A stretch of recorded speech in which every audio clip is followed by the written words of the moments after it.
Imagine this. You are 17 years old. You are walking across a field looking for your brothers. You've traveled for days to find them.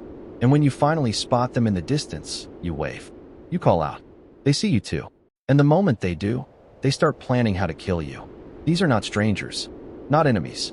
These are the 10 men who grew up in the same house as you, who sat at the same table, who share your blood, your name, your father. And they look at each other and say, "Here comes the dreamer. Look at him. Let's kill him." That is where this He thinks story he's better than begins. us. Not with a villain, not with a tyrant, with a family deciding what to do about the brother they cannot stand. What happens next will take 22 years to resolve. It will cross 2 countries. It will involve slavery, false accusation, imprisonment, and forgotten promises. And it will end in one of the most emotionally devastating scenes in all of human literature. A man standing in front of the brothers who sold him, and instead of destroying them, he wept so loudly the entire palace heard him. To understand why Joseph's brothers wanted him dead, you have to understand his father. Jacob was a man who had spent his entire life playing favorites. He had 12 sons by 4 different women. But Joseph, the firstborn son of Rachel, the wife Jacob had actually wanted, the woman he worked 14 years to marry, was the one he loved most. Rachel had died in childbirth, and in Joseph, Jacob saw her. So he gave him a coat. The famous coat was not primarily a fashion statement. In that culture, a long-sleeved decorated robe was the garment of a supervisor, someone who oversaw others rather than labored alongside them. Jacob was telling all 12 sons, "Joseph is above you. He reports to me. You report to him." He was 17 years old. His brothers noticed. Every single day, the Bible records something quietly devastating. It says they hated him and could not speak a kind word to him. Not would not, could not. The hatred had gone so deep it had infected their basic speech. And then Joseph started having dreams. The first, Joseph and his brothers binding grain in a field. His sheaf rose and stood upright. Their sheaves gathered around it and bowed down. He told his brothers. You may be wondering why. They hated him even more. The second dream, the sun, the moon, and 11 stars bowing down to Joseph. He told his father this time. Even Jacob rebuked him publicly. But then, the text notes, Jacob kept the matter in mind. He filed it. Something in him took it seriously. The brothers had no such ambivalence. Jealousy, hatred, resentment, daily proximity. A father who couldn't stop making it worse. That pressure had been building for years. And one day, with no witnesses, it broke. The brothers were grazing flocks near Shechem. Jacob sent Joseph to check on them. He walked for days, couldn't find them, was told they'd moved on to Dothan. He kept walking toward them with no idea what was waiting. They saw him coming from a distance. Here comes that dreamer.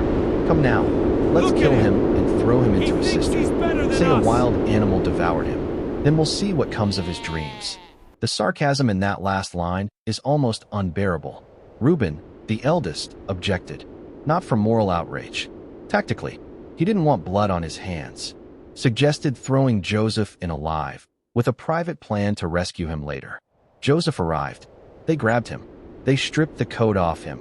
That coat, the declaration, the symbol of everything, and threw him into an empty cistern. Then they sat down to eat. That is the detail that floors me every time. Not guilt, not tense silence. They stripped their brother, threw him into a pit, and sat down for lunch. And Joseph, somewhere below them in the dark, was pleading with them. We know this because years later one of the brothers will say, "We saw how distressed he was when he pleaded with us for his life." They heard him. They ate their meal. Then a caravan of Ishmaelite traders appeared heading toward Egypt. And Judah had an idea. What will we gain if we kill him? Come, let's sell him to the Ishmaelites. After all, he is our brother, our own flesh and blood. 20 pieces of silver. Not even the full price of a slave, which was 30. 20. A discount. A clearance price for their own brother. Reuben wasn't there when it happened. When he returned to the cistern and found it empty, the Bible says he tore his clothes. The boy isn't there. Where can I turn now? Not. We have to get him back. But what do I do now? The paralysis of a man who half tried and fully failed. They slaughtered a goat, dipped Joseph's coat in the blood, took it to their father. Jacob recognized it immediately. It is my son's robe. A ferocious animal has devoured him. Joseph has surely been torn to pieces. He mourned for days. His children tried to comfort him. He refused. I will continue to mourn until I join my son in the grave. 22 years of that grief.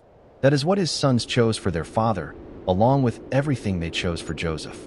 The traders arrived in Egypt. Joseph was sold to a man named Potiphar, captain of Pharaoh's guard. He was 17, alone in a foreign country, did not speak the language, owned nothing, had no one. Here is the first thing the Bible tells us about Joseph in Egypt. Not that he was broken, not that he despaired. It says, "The Lord was with Joseph, and he prospered." He worked. In the worst circumstances imaginable, enslaved, trafficked, separated from everything. He worked. Potiphar noticed. He put Joseph in charge of his entire household. Then Potiphar's wife destroyed it. She wanted Joseph. He refused, repeatedly. One day she grabbed his cloak. He ran, leaving it in her hand. She screamed, told Potiphar he had assaulted her, held up the cloak as evidence. Potiphar threw Joseph into prison. The man who ran from wrongdoing was punished for it. The lie was told with physical evidence in hand, and not one person in that house spoke up for him. He went from estate manager to a prison cell. He was still a teenager. But even in prison, the same sentence appears. The Lord was with him. 2 years in, 2 of Pharaoh's officials were thrown into the same prison, the chief cupbearer and the chief baker. One morning Joseph noticed they both looked distressed. "Why do you look so sad today?"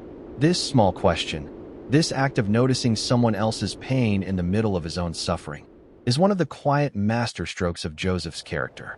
He is in prison. He has every reason to be focused entirely on himself. He asked about them. They had each had dreams. Joseph interpreted them.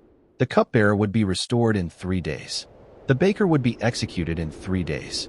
Both came true exactly as Joseph said.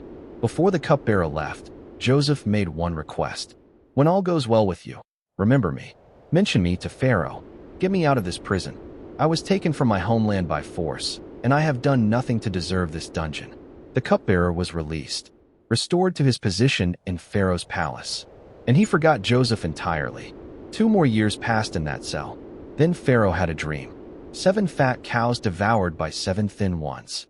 7 healthy heads of grain swallowed by 7 scorched ones. He called every magician in Egypt. No one could explain it. And finally, the cupbearer remembered. There was a young Hebrew in prison with us. We told him our dreams. He interpreted them correctly. Everything happened exactly as he said. Joseph was pulled from the dungeon. He shaved, changed his clothes, stood before the most powerful man in the world. Pharaoh told him the dreams. Joseph interpreted without hesitation. 7 years of abundance, followed by 7 years of famine, so severe the abundance would be forgotten. Then Joseph did something beyond interpretation. He offered a plan. Appoint commissioners to store 1/5 of every harvest during the good years. Hold it in reserve for the famine years. He had been in prison for years. He had just come out of a cell, and he was presenting economic policy to Pharaoh. Pharaoh looked at his officials. "Can we find anyone like this man, one in whom is the Spirit of God?" Then to Joseph, "You shall be in charge of my palace. All my people will submit to your orders.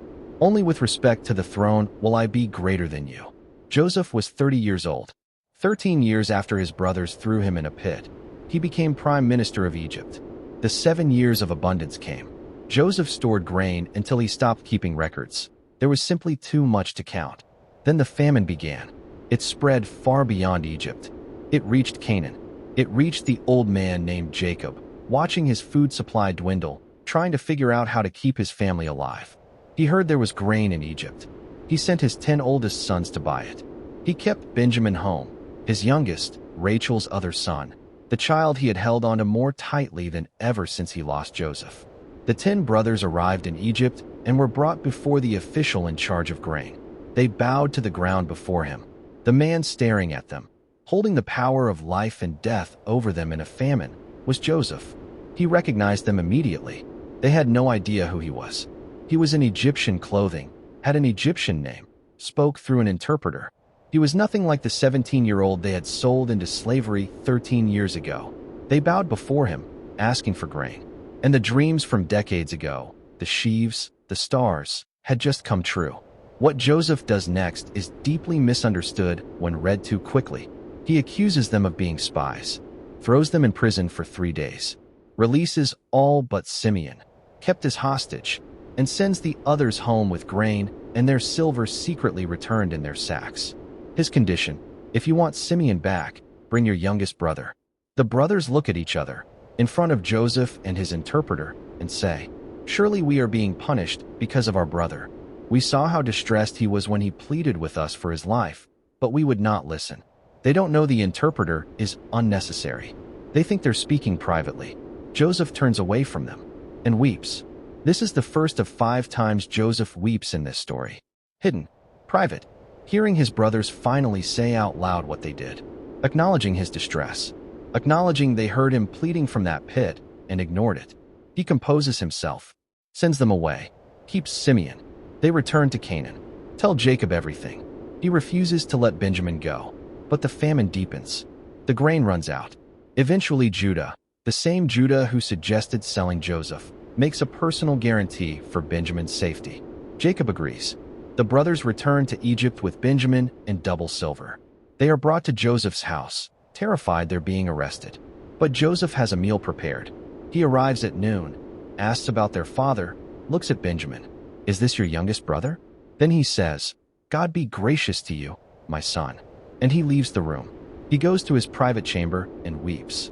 Seeing Benjamin, his only full brother, the child born after Joseph was taken, broke him completely.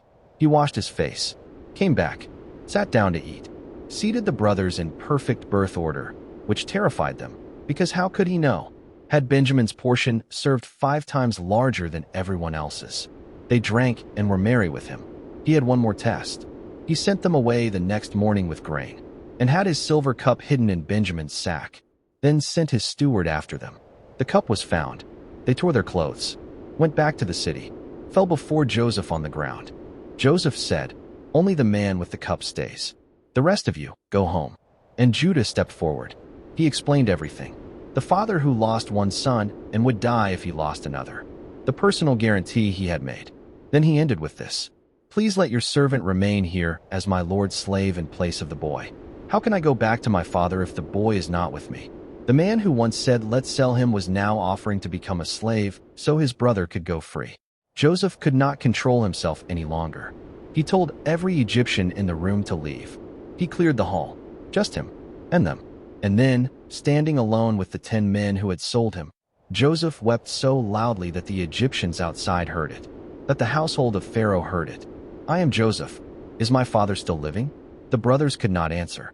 They were terrified, undone by what was standing in front of them. He said, "Come close to me." And when they did, "I am your brother Joseph, the one you sold into Egypt." He did not soften it.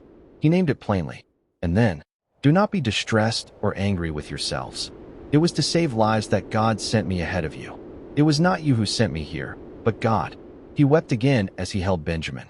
Then he kissed each of his brothers. After that, the text says, his brothers talked with him. What a line. After years of not being able to speak a kind word to him. After the pit and the silver and the blood on the coat and decades of silence. They talked. Here is what I want you to sit with. Joseph had every right to destroy them. He had the power, the position, the justification. He could have imprisoned them, executed them, let them starve. He fed them. But I won't make this too clean. Because Joseph's forgiveness was not instant. The tests, the accusations, the hidden silver, the cup, these were not cruelty. They were a man trying to see if the people who betrayed him had changed. He needed to know if Judah would sacrifice himself for Benjamin the way no one sacrificed themselves for Joseph. When Judah stepped forward, that was the answer. Not a confession, not an apology, a changed life demonstrated under pressure. Joseph named what happened. The one you sold. He did not pretend. He did not minimize. But he found a meaning large enough to contain the pain. It was not you who sent me here. It was God. Maybe you believe that. Maybe you don't. Maybe you're still deciding. But here is what is undeniable. The alternative was to spend the rest of his life defined by what they did to him. Joseph chose not to.